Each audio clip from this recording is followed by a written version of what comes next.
So it's not Absolutely. like my opinion, it's not your opinion, it's researcher, criminologists have brought this research forward. Also, does this have a bearing and effect on what they call joint enterprise? Absolutely, and we've seen this very recently in Moss Side, and it's been used a long time. So, for example, with this joint enterprise laws, what they can do is they can prosecute a whole group of people for the actions of one. I mean, people may think, well, if a whole gang is involved in a violent act and somebody dies as a result of that violent act, then all should be culpable. And there may be circumstances where that is the case. But what we've seen very recently in Moss Side was a case where 13 young people were all charged with murder, even though many of them weren't even at the scene at the time. But this use of a gang narrative through associations on social media and videos and things on social media were used by the prosecution to say that this group of youths all of them had intended for somebody to die, which was unproven, really. So, what would you like to see us ordinary people do in order to help you down in Parliament, in order to help ourselves? What would you recommend? Well, there was some research out last week, I think, again on how targeted a lot of this police operation is disproportionately against young black men, largely. And I think we need a bit more outcry about that. So I think your event is so important to build up knowledge, build up that this is a real issue that we've got to combat. And I will continue to raise it in Parliament, and I'll continue to raise it elsewhere.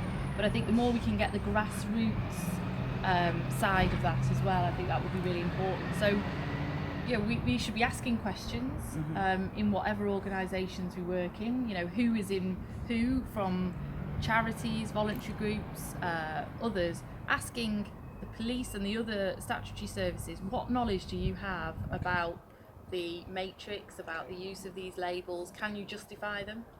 So really asking some questions in what in the work that you do and others do. Let me know, let others know, so that we can build up this evidence base that shows that this approach is disproportionately. And it's not really the right approach to solving the gang crime. And I think from research that I've read, remove ethnicity from the trouble, whatever that trouble is, and then we might begin to solve that problem. But I think when they add ethnicity to it, it then becomes a racial issue, and we're dealing more with the racial issue, which, yes, we do have to deal with that as well, but I think in the long run what we want to deal with is to stop our young people getting involved in serious crime or street crimes. Absolutely. And I think it's also, I think, now causing quite a big problem between the police and the community, because it's a breakdown of trust, because certain communities, rightly in my view, feel that they are being disproportionately targeted with these tactics, whether it be joint enterprise or the organised criminal gang labelling and so on. They are being disproportionately targeted, and therefore there's a resentment building up between them and the police, who they don't feel are treating them fairly, and that's no way to resolve what's happening in the streets either. So your recommendation then is, which I think is what we're trying to do here, get the knowledge out there to people so that they understand what this war on gangs was meant to do and what it has done, understand how it's being used, and I suppose find more data to prove that it's being used wrongly. Absolutely. And I think ask some probing questions through the organisations that you're involved with. Just check with how people are approaching these issues so that they are no longer targeting. Yeah, service providers, when it comes to... I was going to ask that actually.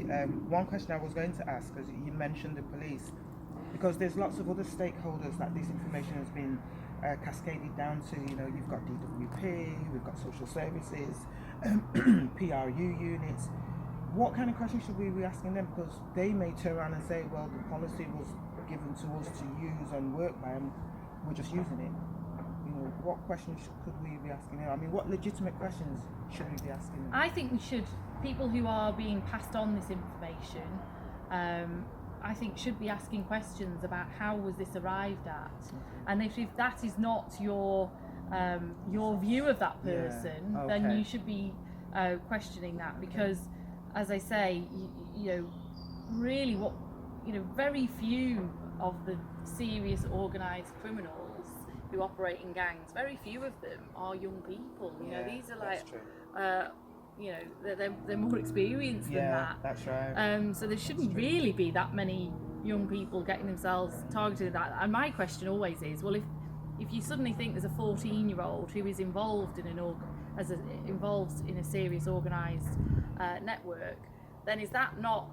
Is he or she not a victim themselves? That's right. Exactly. Do you think they're not being groomed and used? Exactly, and being let down somewhere along the line within their lives by an adult. Absolutely, You know, or probably a collection of adults and institutions. Right. Yes. But they're often being groomed to transport drugs and so on, if they are. But I think there's a lot of them who've been given these labels who are not actually worthy of it anyway.